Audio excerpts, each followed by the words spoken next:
I had always thought of myself as punctual. Every day of my life as a British lawyer ran like clockwork. Wake up at 6, gym by 6:30, breakfast at 7, briefings by 8. Yet here I was, standing in the middle of Ninoy Aquino International Airport, sweaty, disheveled, and watching my flight disappear on the departure board like had personally rejected me. I traveled to Manila on what I considered a brief, strictly professional trip, a conference on corporate law, some meetings, and perhaps a small sightseeing venture if time allowed. I was not prepared for chaos, Filipino chaos, Filipino unpredictability. And the single most infuriating thing, my taxi driver, who was supposed to get me to the airport with military precision, had taken a shortcut. The shortcut, I realized, was a long, winding ride through the streets of Manila where motorbikes swerved between jeepneys, street vendors sold balut at midnight, and the smell of frying fish combined with the sweet scent of mangoes created an olfactory cocktail I wouldn't have believed if I hadn't lived it. My driver, a wiry man in his 40s with a toothy grin, navigated through it all like he was auditioning for a live-action video game. "Relax, sir," he said in Taglish, grinning at me in the rearview mirror. "Traffic very light today. We arrive in time." I wanted to believe him, I really did. But my gut and my legal instincts were screaming in protest. I tried to calculate how long the journey would take, factoring in every possible hazard, unexpected tricycle crossing, sorry store roadblocks, the occasional car honking like it was auditioning for a brass band. Yet still I hoped. By the time we approached the airport, my hopes had deflated to the size of a balut egg. And then, as if the universe wanted to punish me further, we hit a traffic jam of epic proportions. Somewhere ahead, a car had stalled. 2 tricycles were arguing about the correct side of the road, and a street vendor was moving her cart like a general leading troops. I could feel my pulse in my temples. "Sir, we need to," I started. "Relax, sir," he said again. "We do this every day." "You trust me, yes?" I trusted in the way one trusts a cat to drive a bus. By the time we reached the airport entrance, my boarding gate had long since closed. I barely had time to pay him before sprinting through the sliding glass doors, leaving a trail of my dignity in the taxi lane. Inside the airport, the chaos continued. Filipino airports have their own rhythm, one I had not trained for. Families were shouting directions in multiple languages. Luggage trolleys were careening like rogue bumper cars, and somewhere, someone's child was screaming like the world was ending. I ignored all of it. I had one goal my flight. I ran. I ran like my career depended on it, though truthfully, it was my pride that was at stake. My suit jacket flapped behind me. My tie had loosened into something approximating a noose, and I could feel my polished dress shoes slipping slightly on the tile floor. I glanced at the departure screen. Boarding completed. I felt a surge of hopelessness. Then I heard it, a shout. Not from a gate attendant, not from an airline employee, but a voice from behind me full of gusto and something distinctly local. Sir, your plane." I turned and nearly collided with a mother juggling 3 kids and a bag of mangoes.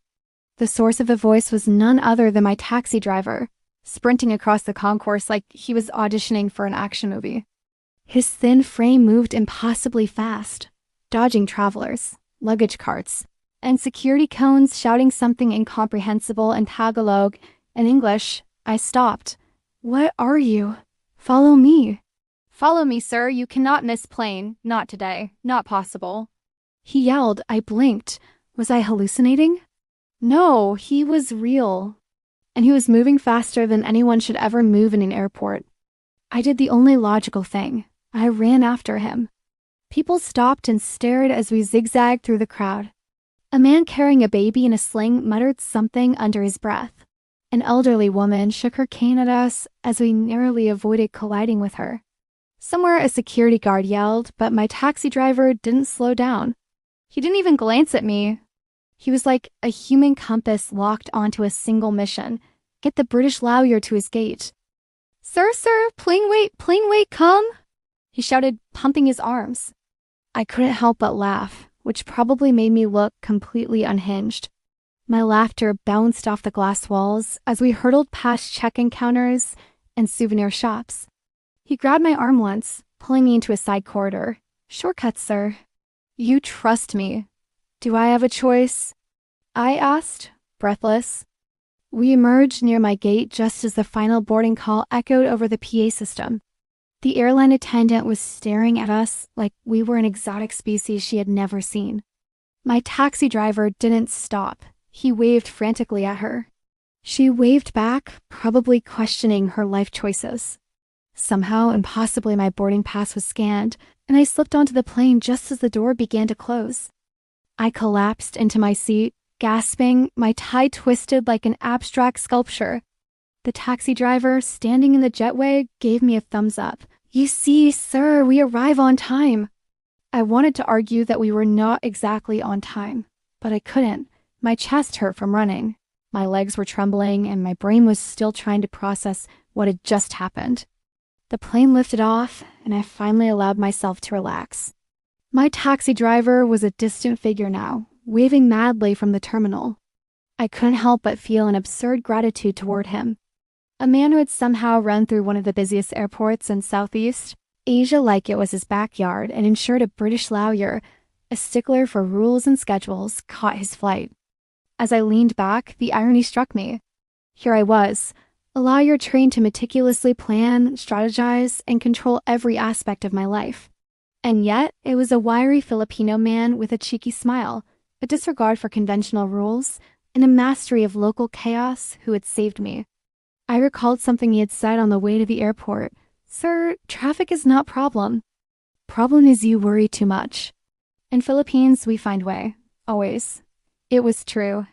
I had worried about traffic, security, boarding, everything.